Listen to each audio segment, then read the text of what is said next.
할렐루야. 지난 화요일입니다.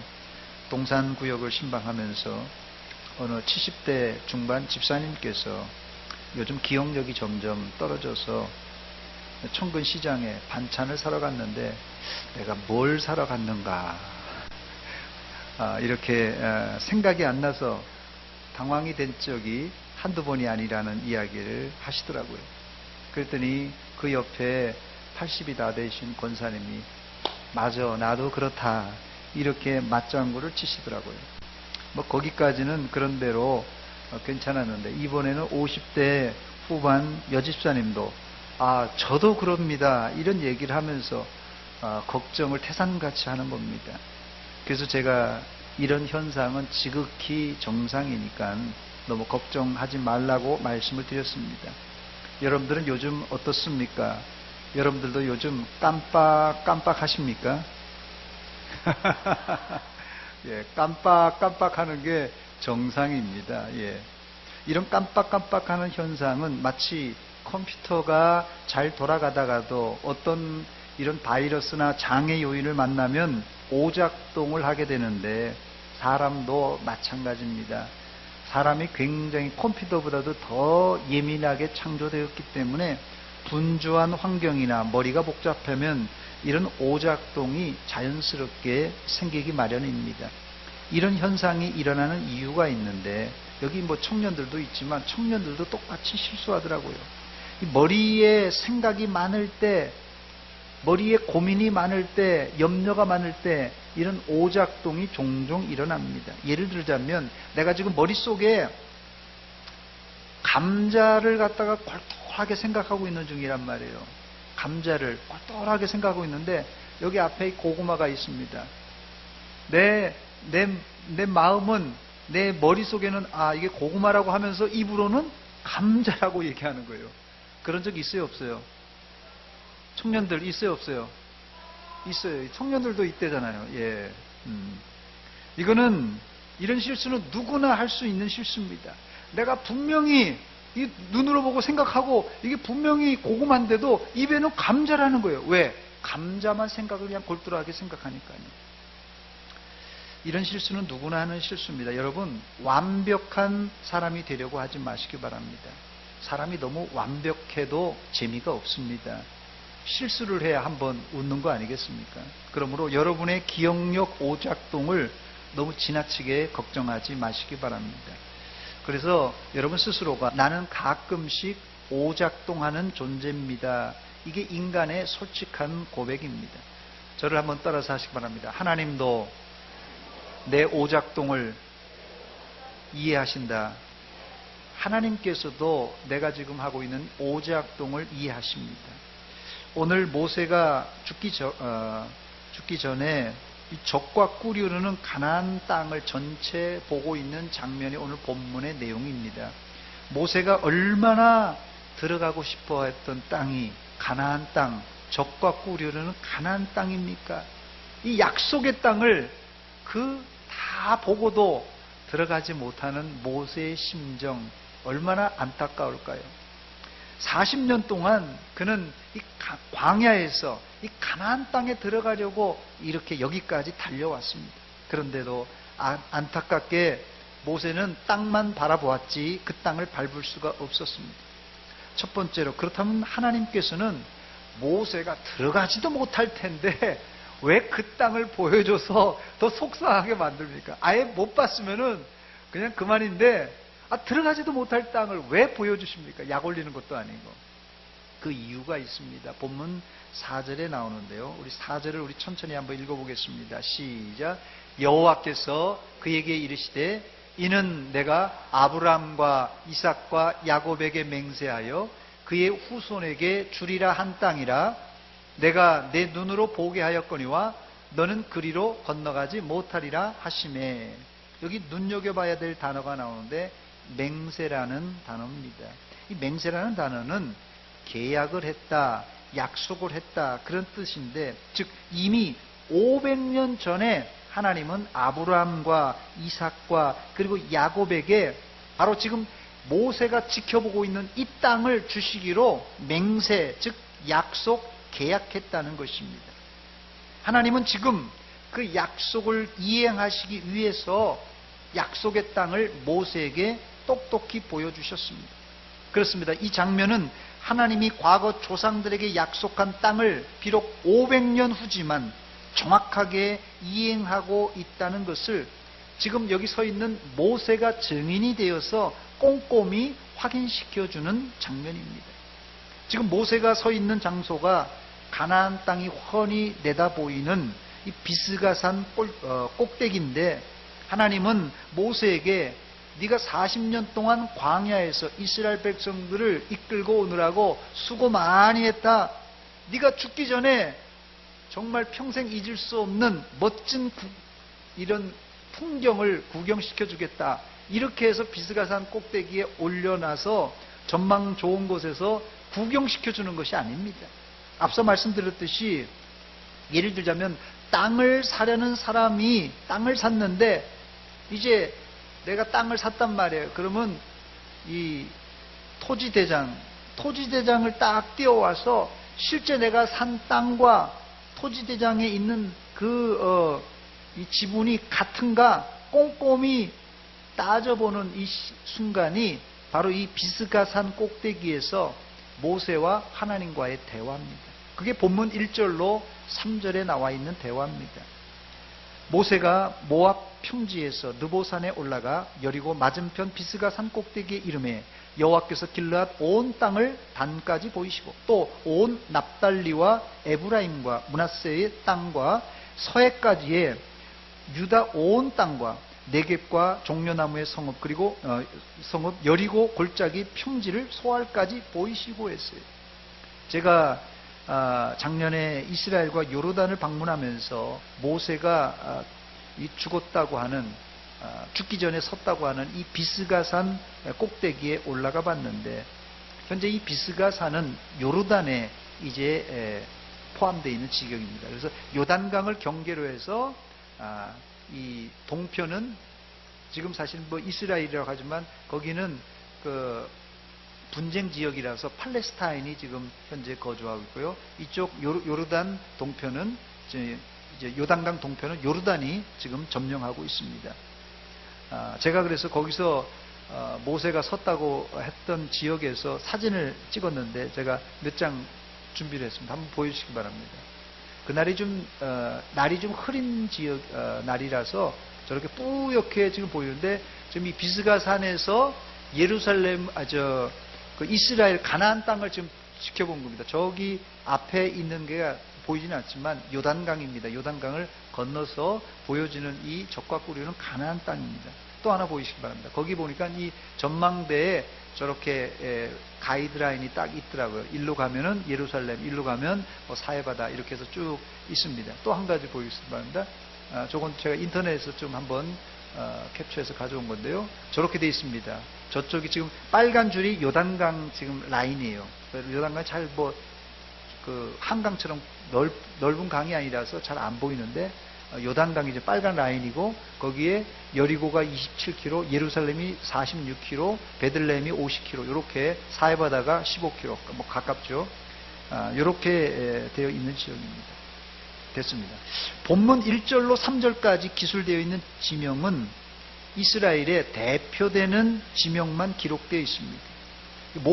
모세의 시전이 지금 여기 비스가산 꼭대기에 딱 서가지고요. 어디서냐면요, 오른쪽부터 시작해서 오른쪽이 바로 이 코앞에 있는 데가 길르앗 땅입니다. 길르앗으로부터 시작해서 어떻게 됩니까? 그 다음에 이스라엘의 최고 북쪽이 어디냐면 단까지입니다. 저 북쪽이요. 그리고 서서히 돌려서 갈릴리 바다 쪽인 이 납달리 지역, 그리고 중부 쪽으로 오면서 에브라임과 므낫세, 그리고 더 멀리 서해바다, 지중해 바다를 보여주시고, 그리고 남쪽으로 갑니다. 남쪽으로 유다 지파 땅, 그 다음에 더 남쪽에는 네겝이라는 광야 지역이 있습니다. 네겝까지 보여주시고, 그 다음에 시선이 어디로 가냐면 다시 밑으로 와가지고 모세가 서 있는 중앙, 바로 코앞인 그 요단강만 건너가면 바로 여리고거든요. 여리고 성읍과 소알 성읍까지 이렇게 보여주시고, 그 시야가 지금 1절부터 3절까지가 딱 끝납니다. 그렇습니다. 하나님은 아브라함에게 맹세하신 땅을 한 평도 남김없이 모세에게 다 보여주시고 그 땅을 이스라엘에게 주시겠다는 의미에서 비록 모세는 들어가지도 못하지만 정확하게 보여주셨습니다. 저를 한번 따라서 하시기 바랍니다. 하나님은 약속을 지키십니다. 약속을 꼭 지키는 분이에요. 그런데 뭐가 문제입니까? 뭐가 문제예요? 시간이 문제입니다. 몇 년 걸렸다고요? 아브라함에게 약속하신 후 약 500년이 좋게 넘은 상황입니다. 여러분, 해도 너무한 것 아닙니까? 5년, 50년도 기다리기 힘든데, 아니 500년 후에 주실 땅을, 500년이면 어느 정도입니까?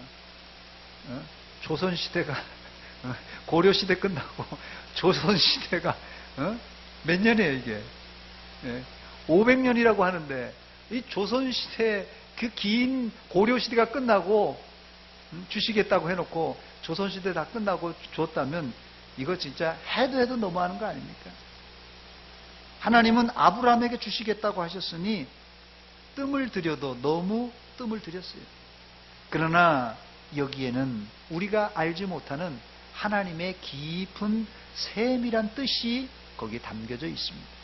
여기 어른들 중에 결혼하면서 자기 집을 가지고 시작한 분이 있는지 모르겠어요. 여기 송기영 집사님 결혼하실 때 자기 집이 있었습니까? 아, 그리고 여기 부잣집이네요, 여기는. 네, 여기 부잣집이네요. 우리 장균영 집사님은 자기 집 가지고 하셨나요? 아니, 월세입니까? 전세입니까? 아, 월세로, 예. 여기 아마 월세로 시작하신 분들이 많죠? 아무도 없네요. 예, 예. 전세로 시작하신 분, 예, 전세는 좀 있죠? 자기 집, 이렇게 우리 송기영 집사님처럼 이게 부잣집 아드님이라서 자기 집 가지고 시작하신, 혹시 자기 집 가지고 시작하신 분 있어요? 아, 여기 있네요. 예. 또요. 자기 집 가지고. 예, 저쪽에도 있고요. 한 뭐 몇 분 안 되는 것 같아요. 웬만하면 여기 아마 신혼 살림 시작하면서는 예전에는 정말 뭐 냄비 하나에다가 뭐 숟가락, 젓가락 뭐 이게 있었으면 뭐 다 이렇게 해서, 어제 제가 논산중앙교회를 갔는데 교육부 모임이 있어가지고 교육부장님이 설교하시면서 제가 신학교 다니면서 이사를 12번도 더 했습니다 하면서 첫 이사 가는데 신혼살림인데 니아까 하나로 끝났대요. 니아까 하나로 끝났는데 은퇴하고 이사를 하는데, 그 사택에서 이사하는데 큰 차로 5차가 넘었다고 그런 얘기를 하시더라고요. 그러니 니아까 하나로 시작했던 그게 나중에는 이게 엄청나게 늘었다는 그런 얘기를 하시더라고요. 여기 대부분이 단칸방 월세부터 시작해서 월세 살다가 전세로, 전세 살다가 내 집을 마련한 분들이 대부분입니다. 오래되었지만 아마 내가 처음 살던 월세방, 전세방 아직도 기억나실 것입니다. 바로 그런 이유에서 하나님은 이스라엘에게 약속의 땅을 바로 주시지 않았습니다. 하나님은 의도적으로 500년 동안 그들을 나그네 생활, 즉 월세방, 전세방 훈련을 시키셨습니다. 그래야 자기 집을 얻어도 소중한 것을 느끼는 것이에요. 500년 후에도 이스라엘은 자신의 능력이 아니라 하나님의 은혜로 약속의 땅에 들어가게 됩니다. 그래서 이 구약에서도 인간의 구원은 자력이 아니라 은혜로 받는 것을 확실하게 그들에게 각인시켜 주셨습니다. 또 500년이란 긴 세월 안에는 신령한 영적인 의미도 들어가 있는데, 우리의 구원은 순간적으로 물과 성령으로 거듭나는 건 호련적 역사, 순간적 역사, 1초도 안 걸리는 것이에요. 그러나 그 구원을 완성하기 위해서 이 성화라는 긴 일정을 보내야 되는데 그게 몇 년 걸린다고요? 일평생 걸리는 것입니다. 그래서 이스라엘의 출애굽 여정은 현대를 사는 우리에게도 좋은 본보기, 거울이 된 것입니다. 두 번째, 모세는 적과 꿀이 흐르는 가나안 땅을 영안을 열어 하나님의 시야로 바라보았습니다. 오늘 제가 드리려고 하는 설교의 요지가 이 두 번째 대지에 있습니다. 성경엔 모세가 적과 꿀이 흐르는 땅을 다 보았다고 하는데 사실은 본문 1절로 3절에 나오는 땅을 모세는 다 보지를 못했습니다. 성경에는 다 봤다는데 목사님이 무슨 소리 하는가 이렇게 생각하실 텐데, 사실은 지형적으로 모세가 서 있는 이 비스가 산이 아까도 말씀드렸듯이 47km 가면 예루살렘이 있다는데요. 이 예루살렘하고 이 비스가 산하고 높낮이를 따져보면요, 훨씬 예루살렘이 더 높습니다. 비스가 산이 낮다는 거예요. 자, 그러니까 이 지형적으로, 구조적으로 모세가 저기 예루살렘을 넘어서 그 있는 서해 바다, 즉 지중해 바다를 보았다는 것은 좀 심하게 말하면 거짓말입니다. 절대로 볼 수 없는 구조입니다. 저도 그 자리에 서서 성경에 나와 있으니까 지중해 바다가 있는가 보려고 해도 볼 수 없는 구조입니다. 그렇다면 성경이 거짓말을 기록해 놨는가? 모세가 보지도 못하면서 봤다고 했는가? 아닙니다. 모세는 그때 이미 하늘나라에, 하나님 나라에 들어갈 준비를 다 끝마친 상태였고, 그의 영안은 활짝 열려서, 심지어는 산이 가로막혀 있어도 산 너머에 있는 서해 바다, 지중해 바다와 더 나아가서는 육신의 눈으로는 볼 수 없는 이스라엘의 최북단 단지파로부터 시작해서 최남단 이 네겝 광야까지 영안을 열어서 볼 수 있었습니다. 할렐루야. 즉 모세는 이 당시 본문에서 보면 육신의 눈이 전혀 흐려지지 않았다고 말하고 있는데, 사실 이 말은 육신의 눈도 눈이지만 총기가 흐려지지 않았고, 더 나아가서는 영안이 열렸다고 해석할 수 있습니다. 이 말을 좀 더 의역하자면 이때 모세는 하나님의 시야를 가졌던 사람입니다. 여기서 제가 드리고 싶은 말씀은, 우리는 우리의 눈을 너무 신뢰하는데 우리 눈을 과신하지 말라고 제가 말씀드리고 싶습니다. 아무리 시력이 좋은 사람도 보지 못하는 사각지대라는 게 있습니다. 사각지대가 있을 정도가 아니라 많이 있습니다.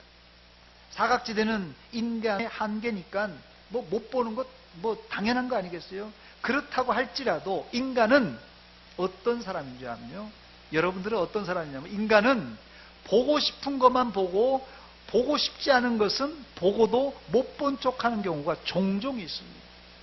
또 많은 이야기를 들어도 얘기를 많이 듣는단 말이에요. 1시간 얘기를 들어도 인간은 듣고 싶은 이야기만 듣고 듣기 싫은 소리는 듣고도 기억을 못하는 맹한 부분이 있다는 것입니다. 설교를 제가 30분 해도 목사님 얘기 중에 좋은 얘기는 아멘하고 쏙쏙 들어오는데, 듣기 싫은 얘기 같으면 그냥 탁 닫아버린다는 거예요.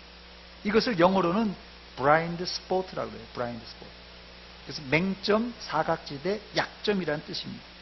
이 크리스토퍼 차브리스와 데니엘 사이먼스가 지은 보이지 않는 고릴라, The Invisible Gorilla라는 이 책이 있는데요.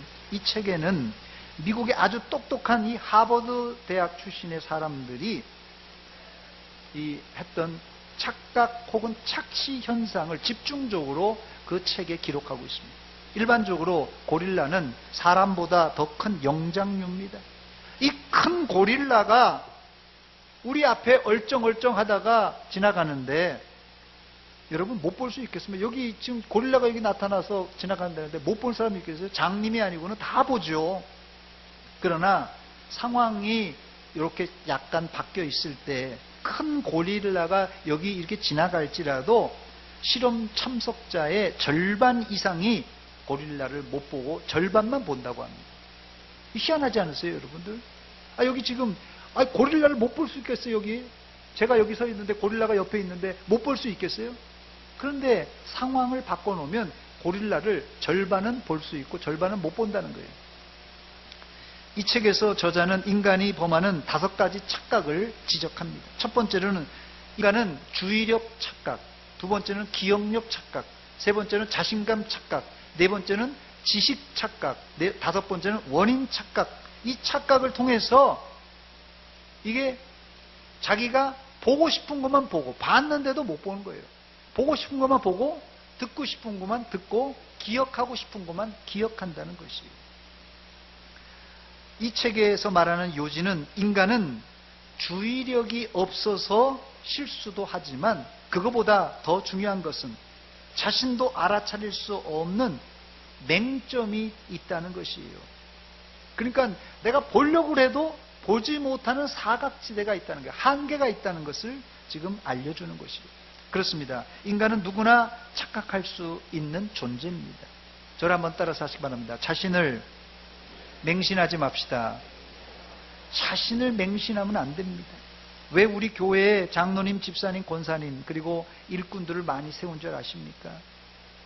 한 사람이 두 곳, 세 곳은 말할 것도 없지만 한 곳도 제대로 볼 수 없기 때문에 그래요. 그래서 여럿이 보면 그 실수를 줄일 수가 있습니다. 그런데 인간은 누구나 자신이 확신하는 것은, 야, 이건 진짜 진리다. 사실은 잘못된 그런 마음인데도, 잘못된 확신인데도 목소리 높이고 핏대를 높이면서 욱박지르면서 이게 맞다고 고집하는 경우가 있다는 것입니다. 그러나 누구나 맹점이 있음을 인정하고 여러 사람의 의견을 존중할 때 우리 서로가 약점을 가지고 있음에도 불구하고 합력하여 선을 이룰 수 있다는 것입니다. 저를 한번 따라서 하시기 바랍니다. 합력하여 선을 이룹시다. 마지막 세 번째로, 우리가 아니라 내가 착각과 실수를 하지 않으려면 어떻게 해야 됩니까?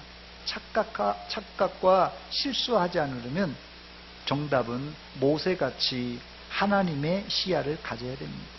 모세는 세상 어느 사람과도 비교할 수 없는 하나님과 친밀한 그런 사람이었어요. 본문 10절로 12절에 나오는 내용입니다. 그 후에는 이스라엘에 모세와 같은 선지자가 일어나지 못하였나니 모세는 여호와께서 대면하여 아시던 자요, 여호와께서 그를 애굽 땅에 보내사 바로와 그의 모든 신하와 그의 온 땅의 모든 이적과 기사와 모든 큰 권능과 위엄을 행하게 하심에 온 이스라엘의 목전에서 그것을 행하던 자이더라 그랬어요. 또 출애굽기 33장 11절에 보면 모세는 사람이 자기의 친구와 이야기함 같이 여호와께서 모세와 대면하여 말씀하셨다고 이렇게 기록하고 있어요. 하나님이 모세와 친구처럼 이야기했다는 말은 하나님과 격이 없이 아주 친밀하게 모세가 대화했다는 뜻입니다. 저는 친구를 이렇게 정의하고 싶습니다. 친구는 내가 실수해도 다 이해해주고, 친구는 내가 실수해도 격려해주고, 또 진정한 친구라면 내가 진짜 어려울 때 도와주는 친구가 진정한 친구입니다. 또한 진정한 친구라면 은밀한 비밀까지, 내가 가지고 있는 비밀까지도 공유할 수 있는, 비밀을 지켜줄 수 있는 사람이 진정한 친구라고 생각합니다. 여러분들은 이런 친구를 가졌습니까? 왜 우리 청년들은 웃기만 하세요? 예, 비웃는 것 같아요. 나는 이런 친구가 없습니다요? 있습니다입니까? 예? 이런 친구를 여러분 가지고 있습니까? 모세는 이런 친구가 있었는데 바로 하나님이 모세의 이런 은밀한 것까지도 아는 친구였어요. 하나님은 지금도 우리에게 이런 친구가 되자고 손짓하고 계십니다. 모세와만 그런 친구가 아니라 하나님은 우리 모두와 함께 이런 깊은 친구가 되기를 원한다는 것입니다. 여러분들도 모세가 성막에서 하나님과 비밀스러운 대화를 나눴듯이 하나님과의 깊은 관계를 맺으시기를 주의 이름으로 축원합니다. 이런 연고로 모세는 하나님의 비밀을 많이 알고 있었어요. 비밀 같은 이 친구는 서로 이런 속닥속닥 이런 얘기 많이 하잖아요. 그래서 모세는 하나님의 비밀을 많이 알고 있었습니다. 하나님의 생각도 알고 하나님의 뜻을 자세히 알고 있었습니다. 더 나아가 모세는 하나님의 시야를 가지고 모든 사물을 바라볼 수 있는 능력을 가진 사람입니다.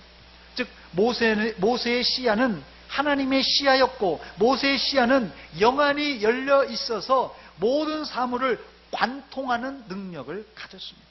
이런 능력을 일반적으로 우리는 통찰력이라 부릅니다. 이 통찰력이란 무엇입니까? 사람을 보더라도, 어떤 사물을 보더라도 사람이나 사물의 본질을 꿰뚫어 볼 수 있는 능력이 바로 이 통찰력입니다. 우리 교회는 연세가 높으신 분들이 많은데 모세는 120살까지 육신의 눈이 흐려지지 않고 영안이 열려서 하나님의 시야로 약속의 땅을 바라볼 수 있었는데, 우리 교회에 연세 많으신 어른들도 모세처럼 영안이 열려져서 하나님의 기쁘신 뜻까지 통찰하는 그런 통찰력을 가지시기를 주의 이름으로 축원합니다. 이제 말씀을 맺습니다. 오늘 저는 사실은 사도행전을 설교하려다가 본문을 바꾸고 또 제목을 바꿔서 하나님의 시야라는 제목으로 설교하고 있는데, 한 주간 제가 기도하면서 하나님께서 모세에게 영안을 열어주시고 하나님의 시야를 열어주었듯이 하나님 나에게도 영안을 열어주시고 하나님의 시야를 갖게 하여 주시옵소서, 이렇게 기도했습니다. 사실 지난주 수요일날 계약금 1억 원을 받고 이 옛드랑을 팔기로 계약을 했습니다. 그래서 계약을 맺고 나니까 제가 마음이 좀 급해졌습니다. 어떻게 해야 옛드랑과 같은 식당을 우리가 마련할 수 있을까 고민이 시작되었습니다. 그래서 이 본문을 묵상하면서 우리가 앞으로 어떤 방향을 가지고 나아가야 하는가 깊이 생각해 보았습니다.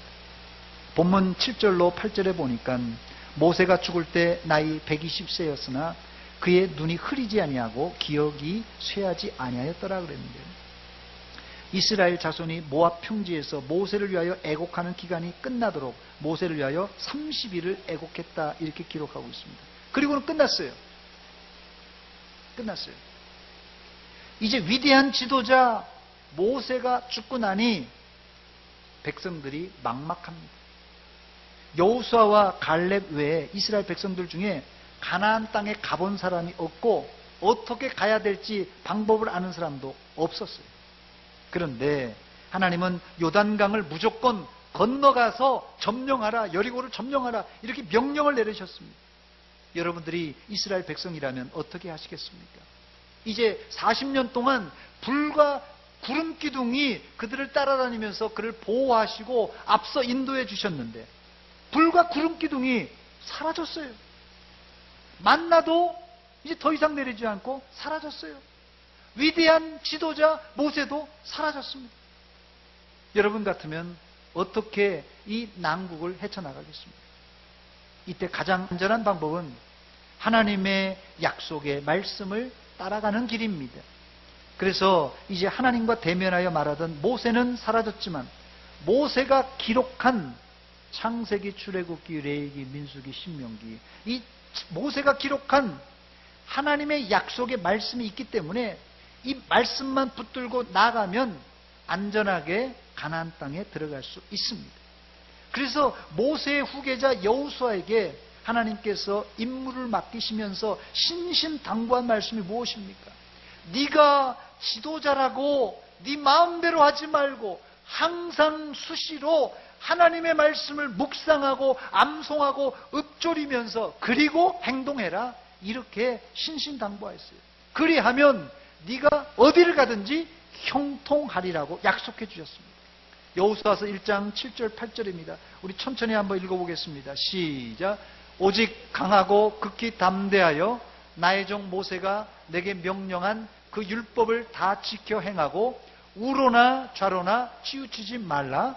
그리하면 어디로 가든지 형통하리니 이 율법책을 내 입에서 떠나지 말게 하며 주야로 그것을 묵상하여 그 안에 기록된 대로 다 지켜 행하라. 그리하면 내 길이 평탄하게 될 것이며 내가 형통하리라. 할렐루야. 여호수아는 이 말씀에 즉시 순종함으로 결국은 가나안 땅을 정복할 수 있었습니다. 할렐루야. 뿐만 아니라 백성들은 하나님 말씀에 붙잡힌 여호수아의 말에 순종함으로 승리할 수가 있었습니다. 본문 9절입니다. 모세가 눈의 아들 여호수아에게 안수하였으므로 그에게 지혜의 영이 충만하니 이스라엘 자손이 여호와께서 모세에게 명령하신 대로 여호수아의 말을 순종하였더라 그랬어요.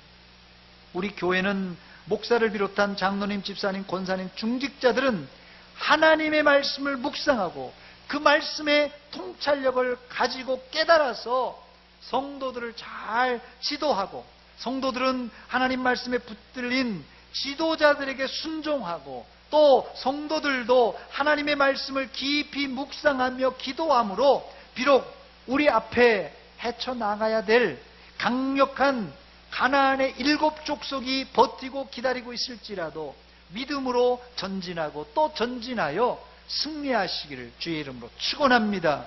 축원합니다. 같이 기도하겠습니다. 하나님 아버지, 은혜와 사랑 감사드립니다.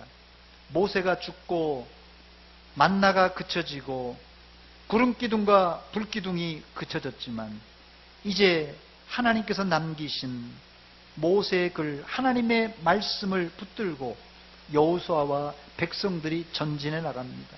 하나님, 우리 교회가 앞으로 나아가야 될 길이 그렇게 만만하지가 않습니다.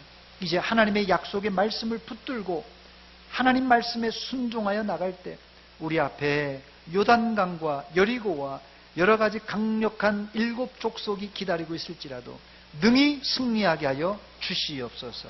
예수님의 이름으로 기도하옵나이다. 아멘. 찬송.